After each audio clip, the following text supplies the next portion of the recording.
Let's talk about culture.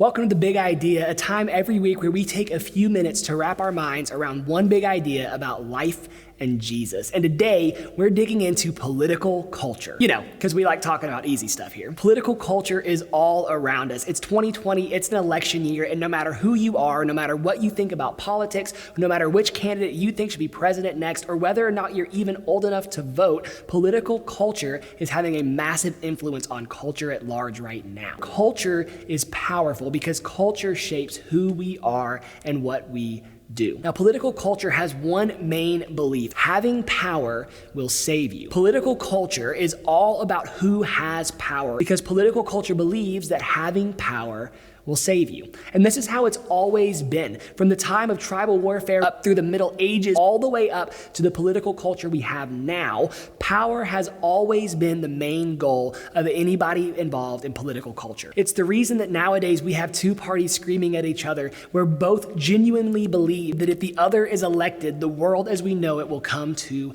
an end. Political culture is all about power because political culture believes that having power will save you. Now remember, culture is a powerful thing. It has the ability to shape who we are, what we become. It's actively working to shape our way of life. And so in the midst of a year where political culture is so incredibly powerful, my question is this: is political culture shaping us into people who are more like Jesus or less like Jesus? Should we be allowing political culture to shape our way of life, or is there a different way of life we should be pursuing? And to answer this question, I want to tell you a story about a king. Specifically, I want to tell you a story about a coronation, the moment that a king is crowned and presented to all of the people. So picture this: we're in a massive, incredible, beautiful room, the nicest room in the entire town. And in this room is everybody who's anybody. All the influencers have come to see this moment. You had the political leaders, you had the religious leaders, the thought leaders, the social leaders.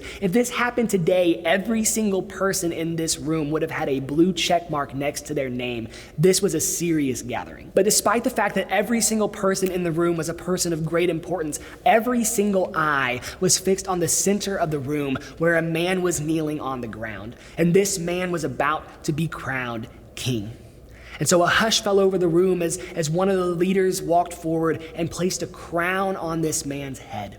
And then after he placed a crown on his head, he draped a beautiful scarlet robe around his shoulders and placed a scepter in his hand. And then rising up, the king walked out of the room, led out by all of these influential people, and they went on a parade through the city proclaiming that the king had come. This was the moment that this king would be presented before all the people. And so as they wove their way through the city, the parade eventually ended on a hill. And on this hill, the king was presented in front of all the people, and it was declared, "This is our king." What a moment, right? This is the kind of moment that political culture is all about.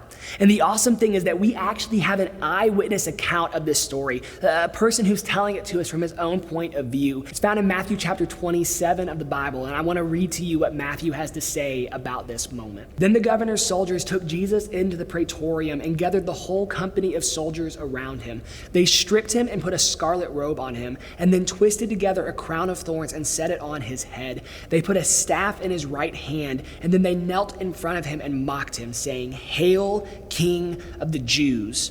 They spit on him, they took the staff, and they struck him on the head again and again. And after they had mocked him, they took off the robe and put his own clothes on him, and then they led him away to crucify him. And so Jesus, with the crown of thorns shoved into his head, with a scarlet robe wrapped around his neck, and a wooden staff in his hand that his captors had just used to beat him, was led out into the city and taken out to a hill, where he was put on a cross and raised up in front of the people with a sign that said, "This is the King of the Jews." So let me ask you again. Is political culture, this culture so focused on power, shaping us to become people who are more like Jesus or less like Jesus? See, political culture, it's all about power because it believes that having power will save you. But kingdom culture, culture that is shaped by King Jesus, isn't focused on power at all.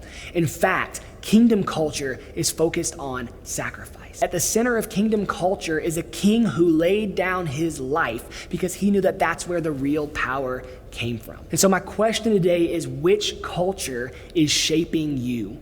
Are you being shaped by political culture, a culture that screams power will save you, power is where it's at, get power for yourself? Or are you being shaped by kingdom culture, a culture built around sacrifice, a culture built around laying down your own life for the life of others? Following Jesus means pursuing kingdom culture over political culture, because following Jesus means pursuing kingdom over everything else. And that's the big idea.